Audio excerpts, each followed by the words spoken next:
பெண்களை பாதுகாக்கும் சட்டத்தை குறித்து கண்காணிக்க ஆணை பிறப்பித்துள்ளது சென்னை உயர்நீதிமன்றம். விவரங்களை செய்தியாளர் கிருஷ்ணா வழங்க கேட்கலாம். கிருஷ்ணா, தமிழ்நாடு அரசுக்கு சென்னை உயர்நீதிமன்றம் என்ன உத்தரவு பிறப்பித்திருக்கிறது? விவரங்கள் என்ன?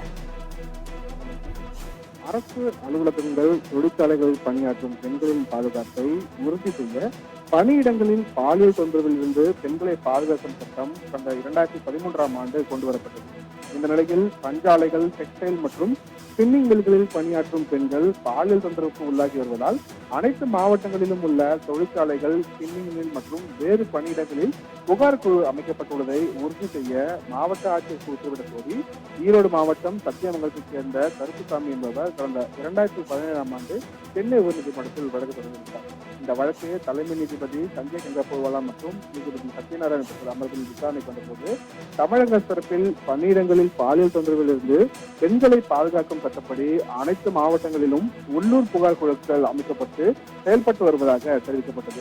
ஆனால் இந்த சட்டம் முறையாக அமல்படுத்துவதை அதிகாரிகள் கண்காணிக்க மாட்டார்கள் என்று மனுதாரர் தரப்பில் குற்றச்சாட்டு வைக்கப்பட்டது. இதையடுத்து பணியிடங்களில் பாலியல் தொந்தரவிலிருந்து பெண்களை பாதுகாக்கும் சட்டம் அமல்படுத்துவதை மாநில அரசு கட்டாயமாக கண்காணிக்க வேண்டும் என தெரிவித்த நீதிபதிகள் பதிவான புகார்கள், தீர்க்கப்பட்ட வழக்குகளின் விவரங்கள் குறித்த பதிவேட்டை பராமரிக்க வேண்டும் எனவும் உத்தரவிட்டார்கள்.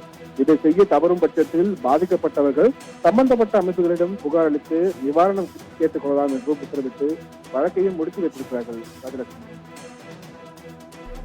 பெண்களை பாதுகாக்கும் சட்டம் அமல்படுத்துவதை மாநில அரசு கண்காணிக்க தமிழ்நாடு அரசுக்கு சென்னை உயர்நீதிமன்றம் உத்தரவு பிறப்பித்துள்ளது. விவரங்களை வழங்கியதற்கு நன்றி கிருஷ்ணா.